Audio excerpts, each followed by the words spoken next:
ಕೆಂಪೇಗೌಡರು ಬೆಂದಕಾಳೂರು ಅಂತಕ್ಕಂಥ ಒಂದು ಹಳ್ಳಿಯನ್ನೇ ಬ್ರಾಂಡ್ ಮಾಡಿದ್ರು.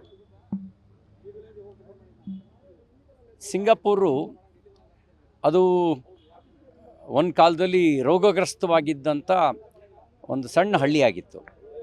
ಅದನ್ನು ಅಂತಾರಾಷ್ಟ್ರೀಯ ಮಟ್ಟಕ್ಕೆ ಅಲ್ಲಿಯವರು ಬೆಳೆಸಿದರು. ಯಾಕೆ ಇಲ್ಲಿರುವ ಇವರಿಗೆ ತನ್ನ ಊರನ್ನೇ ಭವಿಷ್ಯದಲ್ಲಿ ಜಾಗತಿಕವಾಗಿ ಬ್ರ್ಯಾಂಡ್ ಮಾಡೋವಂಥ ತಾಕತ್ತಿಲ್ವಾ?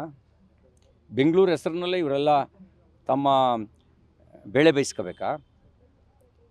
ತುಮಕೂರಿಗೂ ಒಂದು ಐಡೆಂಟಿ ಕೊಡೋ ತಾಕತ್ತಿಲ್ವಾ ಇವರಿಗೆ? ಸಾಮರ್ಥ್ಯ ಇಲ್ವಾ?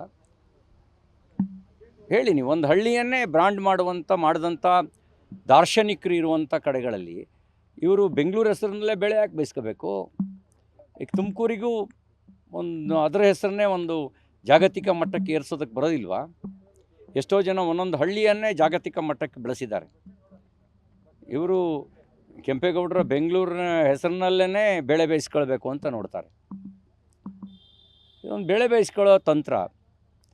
ಇವರಿಗೇನಾದ್ರು ಇಚ್ಛಾಶಕ್ತಿ ಇದ್ದರೆ ಒಳ್ಳೆಯ ಕಾರ್ಯದ ಮೂಲಕ, ಒಳ್ಳೆಯ ಯೋಜನೆಗಳನ್ನು ತರೋದ್ರ ಮೂಲಕ, ಅನುಷ್ಠಾನಗೊಳಿಸೋದ್ರ ಮೂಲಕ ತನ್ನ ಊರನ್ನೇ ಇಂಟರ್ನ್ಯಾಷನಲ್ ಲೆವೆಲಲ್ಲಿ ಬ್ರ್ಯಾಂಡ್ ಆಗಿ ಬೆಳೆಸೋಕ್ಕೆ ಸಾಧ್ಯ ಇದೆ. ಅದನ್ನು ಮಾಡೋದು ಬಿಟ್ಟು ಬೆಂಗಳೂರು ಹೆಸರಲ್ಲಿ ಬೆಳೆ ಬೇಯಿಸ್ಕೊಳ್ಳೋಕೆ ನೋಡ್ತಾ ಇದ್ದಾರೆ. ಎಲ್ರಿಗೂ ಬೆಂಗಳೂರು. ಈಗ ಡಿ ಕೆ ಶಿವಕುಮಾರ್ ಅವರು ಬೆಂಗಳೂರು ಹೆಸರಿನಲ್ಲಿ ಬೆಳೆ ಬೇಯಿಸ್ಕೊಳ್ಳೋಕ್ಕೆ ಅದನ್ನು ಬೆಂಗಳೂರು ದಕ್ಷಿಣ ಅಂತ ಮಾಡಾಯಿತು.